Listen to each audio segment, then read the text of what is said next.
নমস্কার, সুপ্রভাত। আমি আপনাদের প্রবীর বিশ্বাস। দেখছেন এনকে ডিজিটালের থার্ড আই। প্রত্যেকদিন সকালবেলা 9টার সময় আমরা এই অনুষ্ঠানটা নিয়ে আসি আপনাদের জন্য, এবং এখানে কোনো না কোনো রাজনৈতিক বিশ্লেষণ তো থাকেই, কিন্তু আমরা মানুষের রিয়াকশান, মানে আপনাদের ভোটের সময় দেখিয়েছি ঠিকই, কিন্তু মানুষের রিয়াকশানটা আপনাদের সেভাবে দেখানো হয় না। তাই আমরা ঠিক করেছি এখন থেকে শুক্রবার করে অন্তত মানুষ কি ভাবছেন সাম্প্রতিক বিষয়গুলো নিয়ে, সেগুলো আপনাদের জানা দরকার। তো যাই হোক, আমরা সমীক্ষা করতে গিয়ে ফেল করেছি, ডাহা ফেল করেছি, কিন্তু মানে এই সমীক্ষার রোগটা তো আর যায়নি। তাই সমীক্ষাটা আমাদের চলবেই। এই সমীক্ষাটা আমরা সারা বছর ধরে করি এবং করেও যাব। এই সমীক্ষারই একখানা অংশ বিশেষ আপনাদেরকে দেখাবো। দেখুন, 1 মাস সরকার গঠন হয়েছে। এই 1 মাসের মধ্যে সরকারের ভালো মন্দ বিচার করবার মতন মোটেও সময় নেই। কারণ একটা সরকার অন্তত পক্ষে 60 মাস তারা কার্যক্রম করতে পারে বা করে। 60 মাসের মধ্যে 1 মাস দেখে আমরা কিছুতেই বুঝতে পারবো না এই সরকারটা ভালো না মন্দ। এটা বোঝা যায় না, বোঝার উপায়ও নেই। কিন্তু একটা কথা তো আছে, মর্নিং শোজ দ্য ডে, অর্থাৎ সকালবেলায় দেখায় যে দিনটা কেমন যাবে। এই শুভেন্দু অধিকারীর সরকার, তারা 1 মাস কি করেছেন তার ফলেই মোটামুটি আমরা বুঝতে পারবো যে আগামী দিনটা তারা কিভাবে করতে চাইছেন। দেখুন, আগের সরকারের মধ্যে দুর্নীতি, চুরি ইত্যাদি ইত্যাদি নানান অভিযোগ আছে, মানুষের ক্ষোভ আছে, হিন্দু মুসলমান ভোট পোলারাইজেশন হয়েছে ব্যাপকভাবে, এবং সবচেয়ে বড় কথা যে তৃণমূল নেত্রীর বিরুদ্ধে ক্ষোভ না থাকলেও তৃণমূলের বহু নেতাদের বিরুদ্ধে সাধারণ মানুষের ক্ষোভ আছে। পাড়ায় পাড়ায় একদল তোলাবাজ তৈরি হয়ে গিয়েছিল। প্রমোটারদের বা সিন্ডিকেটের মাধ্যমে তারা প্রচুর টাকা পয়সা রোজগার করেছে, যাদের বিলাসবহুল জীবন চোখকে সত্যি কষ্ট দেয়। এটা কিন্তু ছিল, ঔদ্ধত্য ছিল নেতাদের মধ্যে। নেতারা দেখা পর্যন্ত করতেন না। ছেড়ে দিন সাধারণ মানুষ, আমরা তো সাংবাদিক, আমরা তো খবর সংগ্রহ করতে যাই। বহু নেতা আমাদেরকে ডেকেও অ্যাপয়েন্টমেন্ট নিয়ে যাওয়ার পরেও ঘন্টার পর ঘন্টা বসিয়ে রাখতেন, এরকম আমরা পেয়েছি। কিন্তু এই তৃণমূলকে আমরা চিনতাম না। এই তৃণমূলটা অন্যরকম তৃণমূল ছিল। যখন তারা ক্ষমতায় আসেনি, তারা অনেক বেশি অবনত, মানুষের কাছে মাথা নিচু করে তারা কথা বলতেন, আমাদের সাথে ভালো ব্যবহার করতেন। কিন্তু ক্ষমতায় আসার পর তৃণমূল বদলে গেল। আমরা গতকাল রাতেই বলেছি, ক্ষমতায় আসার পর মমতা বন্দ্যোপাধ্যায়ের সাথে মাটির যোগটা ছিন্ন হয়ে গেল। মাটির যে যোগাযোগটা মমতা বন্দ্যোপাধ্যায়কে বলা হয় যে তিনি মাটির গন্ধটা সবচেয়ে ভালো বোঝেন, সেই মাটির গন্ধটাই তার নাক থেকে সরে গেল।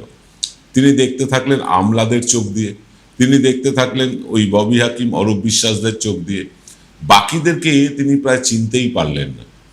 আমরা আবার বলছি, মমতা বন্দ্যোপাধ্যায়ের চশমায় দূরের পাওয়ারটা নষ্ট হয়ে গিয়েছিল। আবার তিনি পথে নেমেছেন, গতকালও নেমেছেন।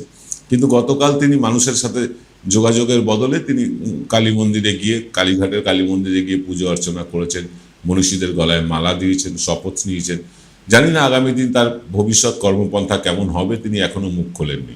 তিনি মুখ খোলেননি। তার যে 58 জন বিধায়ক, তারা তার বিরুদ্ধে চলে গিয়ে বিরোধী দলনেতা স্থির করেছে 60 জন বিধায়ক, তার বিরুদ্ধে বা তার পক্ষে তিনি মুখ খোলেননি।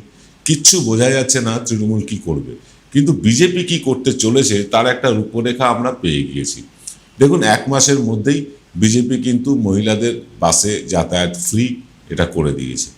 অনেক জায়গা থেকে প্রশ্ন উঠছে যে যাতায়াত ফ্রি মহিলাদের করা হয়েছে, কিন্তু যদি লক্ষ্মীর ভাণ্ডার শুধুমাত্র যারা দুস্থ তাদেরকেই দেওয়া হয়, তাহলে শুধু দুস্থদের জন্যই যাতায়াত ফ্রি হবে না কেন?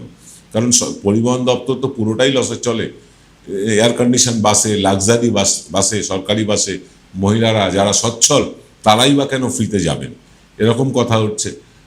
একজন বিজেপি বিধায়ক তিনি বলছেন যে গলায় সোনার চেন থাকলে অন্নপূর্ণার ভাণ্ডার পাবে না। এরকম নানান রকম কথা শুনছি। অন্নপূর্ণার ভাণ্ডার নিয়ে মানুষের মনে বিশাল ধোঁয়াশা আছে। ধোঁয়াশা আছে আয়ুষ্মান ভারত নিয়ে। হকার উচ্ছেদ নিয়ে মানুষের মধ্যে ব্যাপক ক্ষোভ আছে। জিনিসপত্রের দাম অগ্নিমূল্য হয়ে গেছে। তার কারণ অবশ্য একটা পেট্রোল ডিজেল তো বটে। পেট্রোল ডিজেলের দাম বাড়লে সব জিনিসের দাম বাড়ে। ওদিকে সারা পৃথিবীর নজর এখন ভারতের মানে নতুন দিল্লির দিকে। নতুন দিল্লিতে কিন্তু বেশ টালমাটাল অবস্থা। আমরা নতুন দিল্লি নিয়ে আলোচনা করব আজ রাত্রে। নতুন দিল্লির পলিটিক্সটা কি পথে চলছে, কতদিন এই সরকার নিজেদের অস্তিত্ব টিকিয়ে রাখবে, সেটা কিন্তু বিরাট বড় প্রশ্নচিহ্নের মুখে। হ্যাঁ, বিরাট বড় প্রশ্নচিহ্নের মুখে দাঁড়িয়ে গেছে মোদির সরকার। সেটা নিয়ে আজ রাতে ওপেন ফোরামে আপনাদের সাথে কথা বলবো রাত 8:30টায়। কিন্তু এখন আমরা দেখব যে এই যে 1 মাসের সরকার, এই নিয়ে মানুষ কি ভাবছেন, মানুষ কি বলছেন, সেই কথা আগে শুনে নেব। আসুন দেখে নিই মানুষের বক্তব্য কি। 1 মাস অতিক্রান্ত, কি বলবেন? নতুন সরকারের বিষয়ে আমার কিছু বলার নেই, যার মানুষের দেয়ালে পিঠ ঠেকিয়ে দিল। 1 মাস অতিক্রান্ত, কি বলবেন? আমি বলতে চাইছি এই যে লক্ষ্মী ভান্ডার এসব বাদ দিয়ে আপনি এই সবগুলো বাজার রেটটা কম করুন। এটা ভান্ডার সব বাদ দিয়ে এই যে এইটা বাজার রেট, ওই বাজার রেট, এসব ভান্ডার বাদ দিয়ে আপনি বাজারের দামটা কম করুন। হ্যাঁ, বলছে কি এই বাজারে এই রেট, ওই রেট, সেই রেট, তেলের দাম কম করুন, গাড়ি মানে বাজারে এইটা ওইটা সব বাদ দিয়ে এই যে ভান্ডার করছে। নতুন সরকারে 1 মাস অতিক্রান্ত হলো, কি বলবেন? নতুন সরকারকে আর কি বলার আছে, মানুষের ভালো কাজ করুক এটাই চাই। নতুন সরকার এসেছে, এই সবে মাত্র 30 দিন হয়েছে, এখন তার বোঝা যায় না কি হবে না হবে। সকল যাতে ভালো থাকে সেইভাবে সরকার চালাক। সরকার এলো, 1 মাস অতিক্রান্ত, কি বলবেন? একদম ঠিক নয় মোদি, একদম ঠিক নয়। মমতাই ঠিক আছে, মমতাই ঠিক। কেন বলছি এই কথা, কেন বলছি? ওর হচ্ছে একটাই কথা, জাত নিয়ে হয় না, রাজনীতি হয় না। হ্যাঁ, চোর তো শুভেন্দু অধিকারী হচ্ছে চোর, চুরি করেই এখানে এসেছে। নতুন সরকার এসছে, কি বলবেন? নতুন সরকার এসছে, খুবই ভালো কথা। উনি যে ওয়াদা করেছিল যে 450 টাকায় গ্যাস দেবো, লক্ষ্মী ভান্ডার দেবো 3000 টাকা করে, কোথায়? সব তো উচ্ছেদ করে দিচ্ছে। হকারদের সব দোকানপত্র ভেঙে যেতে দেওয়া, রাস্তায় ভিড় করছে, তো 3000 কবে ঢুকবে? এটাই আচ্ছা দিন? এই গরিব মানুষদের আবার কি অবস্থা, এটা আচ্ছা দিন? জুমলাবাজি করে চলবে না, আর ভোট চুরি করে চলবে না। 1 মাস অতিক্রান্ত, কি বলবেন? নতুন সরকার এসে ভালোই তো হয়েছে, আমাদের সব ভালো হয়েছে, কাজের দিকে ওরা কাজটা পায়নি ঠিক মতো। 1 মাস অতিক্রান্ত হলো, কি বলবেন? কি বলবো, আমি ভালো এখন আমাদের যেটা অন্নপূর্ণা ভান্ডার মহিলাদের বলেছিল, অন্নপূর্ণা যোজনা, ওটা 1 তারিখে ঢোকার কথা ছিল, 1 তারিখ এখনো ঢোকেনি। সেটা যদি ঢুকিয়ে দেয় মহিলাদের ভালো, জনসাধারণেরও ভালো। এইটা মানে আমাদের মুখ্যমন্ত্রীর কাছে আবেদন। আয়ুষ্মান কার্ড করলো, কি বলবেন? আয়ুষ্মান কার্ড করলে ভালো তো। 1 মাস অতিক্রান্ত, নতুন সরকার এলো, কি বলবেন? এখন তো কিছুই বলা যাবে না। সরকারের যে এগুলো দেখাচ্ছে মোটেই আশানুরূপ নয়। সমস্ত জিনিসের দাম বাড়ছে। ভালো কিছু দেখি, অন্নপূর্ণা ভান্ডার এক সময় একরকম বলছে, যেগুলো গরিব লোকের মানে সাথে এই কি ওটা লক্ষ্মীর ভান্ডার যেটা ছিল সেটা পাচ্ছে না। হ্যাঁ, অনেক দিচ্ছে, আশ্বাস দিচ্ছে, যার মধ্যে কোনোটাই এক সময় একরকম। সরকারই বিভ্রান্ত, পাবলিক তো বিভ্রান্ত হচ্ছে, সরকার নিজেই বিভ্রান্ত, কখন কি বলছে। একবার ফর্ম ফিল আপ করলো, সেগুলো কোথায় আম গাছে গোড়ায় সব টিভিতে দেখলাম যে পড়ে আছে। তো কখন কি হচ্ছে সরকারের ঠিক নেই, পাবলিক তো বিভ্রান্ত হবেই, সরকার নিজে বিভ্রান্ত। সরকার এলো, 1 মাস অতিক্রান্ত, কি বলবেন? কি বলবো, সরকার এলো ভালো, সবই ভালো। হ্যাঁ, এই যে রাস্তাঘাট, এই গরিব মানুষদের ভেঙে দেওয়া, ফুট তুলে দেওয়া, এটা তো খুব খারাপ। পেটে লাথি মারা হচ্ছে, তা লোক খাবে কি করে? সংসারটা চলবে কি? তার বাচ্চা কাচ্চা চলবে কি? এগুলো যদি দেখে, এগুলো যদি বন্ধ করে তাহলেই ঠিক আছে, না তো কি করে? আয়ুষ্মান কার্ড করলো, অন্নপূর্ণা ভান্ডার দিচ্ছে, কি বলবেন? ঠিকই আছে, কিন্তু ও যা পাতা দিয়েছে ও তো সম্ভব না। এই আপনার এইটা দেন, ওইটা দেন, এইটা দেন, এরকম করে বারবার অ্যাকাউন্ট নাম্বার দেন, যত ফ্যামিলি আছে অ্যাকাউন্ট দেন, কোথেকে দেবে? 1 মাস অতিক্রান্ত, কি বলবেন? সরকার এসছে, আমরা খুব খুশি। প্লাস এই যে ধর্ম নিয়ে যে রাজনীতি করছে, এইটার জন্য আমরা নিন্দা করছি। এটার জন্য খুবই খারাপ লাগতেছে। কিন্তু সরকার তো আবার আসবে, আবার নতুন করে আবার অন্য সরকার আসবে, মানে এই যে ঝামেলা সৃষ্টি যেটা হবে, এইটা আমরা বিরোধী আছি। আমরা চাই হিন্দু হোক চাই মুসলমান হোক, সবাই মোটামুটি সুস্থভাবে আমরা থাকতে চাই। প্লাস আমাদের যে অর্থনৈতিক অবস্থা খারাপ, এই যেরকম এখন হকারদের উচ্ছেদ করা হচ্ছে, এইসবগুলো এই জন্য খুব বাজে জিনিস হচ্ছে। এগুলো এইসবগুলো যদি না হয়, সরকার যদি ভালো করে চালায়, খুব আশা করি খুব ভালো চলবে। আর সরকারকেও দায়িত্ব দিতে হবে, আমাদের রাজনীতি ধর্ম নিয়ে না হয়। আজ দমদম এয়ারপোর্টে 120 বছর না 130 বছরের মসজিদকে বলতে যে ভাঙা হবে, এইসবগুলো না করে যদি সরকার ভালোভাবে চালায়, নিশ্চয় সরকার 10 বছর কেন, 15 বছর কেন, 20 বছরও থাকতে পারে। এইটাই সরকার এলো, হ্যাঁ। 1 মাস অতিক্রান্ত, কি বলবেন? আমি তো তোমার তৃণমূলে ভোট দিয়েছি, আর বিজেপি পদ্মপুরে পড়েছে। হ্যাঁ, সবাই লোক এইবার তো বিজেপি সরকার আমাদের এই ধরো তোমার কোরবানিটা বন্ধ করে দিল। এইরকমটা করে যে লক্ষ্মী ভাণ্ডার পয়সা দিতেও পারে, নাও পারে, কোনো রকম কাগজ কার কে করবে? এখন কি এখন জন্ম হয়েছে, এখন কোনো ঠিক ছিল না, না ছিল হাসপাতাল, না ছিল তোমার কোনো কিছু। এখন ধরো তোমার সেই তৃণমূলকে হাঁটিয়ে দিয়ে যেটা আমরা যাই, ধরো যদি বা আমাদের মমতা ব্যানার্জির এখন কিছুই দেখায় না। দেখুন, সরকার পাল্টেছে, ভালো হয়েছে, সরকার পাল্টে গেছে বলে এই না আমাদের মন খারাপ, এই যে নানান রকম একটা ধর্ম নিয়ে তো পার্টি করা যায় না, ধর্ম নিয়ে কথা বলা, বলা, এইগুলো না যদি বলে তাহলে মোটামুটি যে পার্টি এসছে ভালোই আছে, ভালোই করছে। রাস্তাঘাট পরিষ্কার করা দরকার, রাস্তাঘাট পরিষ্কার না হলে চলাচল। হ্যাঁ, না 3,000 টাকা এখন দেয়নি, তবে এ মাসে দেওয়ার কথা, আবার 3 মাস পরে দেবো। এগুলোও তো মোট একটা কথা চাপ করছে, এগুলো খারাপ নয়। আপনারা মানুষের রিয়াকশন শুনলেন, এরকম শয়ে শয়ে হাজারে হাজারে মানুষের রিয়াকশন আমাদের কাছে রয়েছে, আমরা সেগুলো নিশ্চয়ই দেখাতে থাকবো আপনাদেরকে। কিন্তু আজকের অনুষ্ঠানের কনক্লুশনে আসার আগে নিতে হবে ছোট্ট একটা বিরতি, ফিরছি বিরতির পর। জয়গুরু রত্নভান্ডার জ্যোতিষ সীমা, এখানে গোল্ড মেডেলিস্ট জ্যোতিষী বসেন। হাই কোয়ালিটির আসল গ্রহরত্ন সবচেয়ে কম দামে এখানে পাওয়া যায়। স্থান বেলঘড়িয়া, রানী পার্ক, বটতলা, 2 নম্বর রেলগেটের নিকটে। 9681345722 এবং 9007778922। Padmalaya Group, where moments are made permanent. One of the most premium and trusted real estate company of Kolkata, carrying legacies since 1982. Quality, honesty, trust.